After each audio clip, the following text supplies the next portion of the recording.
You asked about a shooting that we just had in Minneapolis, Minnesota. It was an act of domestic terrorism. What happened was our ICE officers were out in an enforcement action. They got stuck in the snow because of the adverse weather that is in Minneapolis. They were attempting to push out their vehicle, and a woman attacked them and those surrounding them and attempted to run them over and ram them with her vehicle. An officer of ours acted quickly and defensively shot to protect himself and the people around him.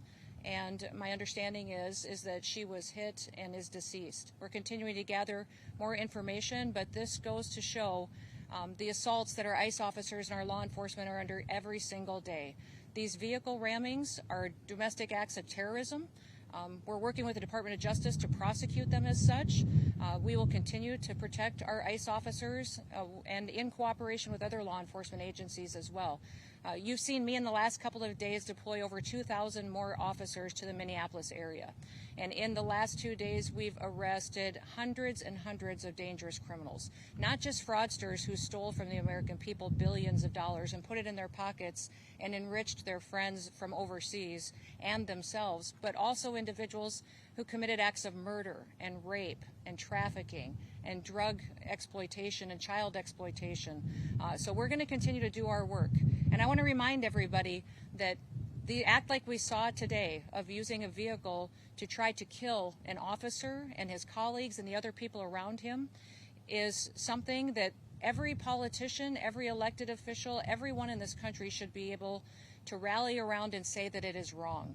And that sanctuary cities and sanctuary states that protect individuals who do that should no longer be allowed.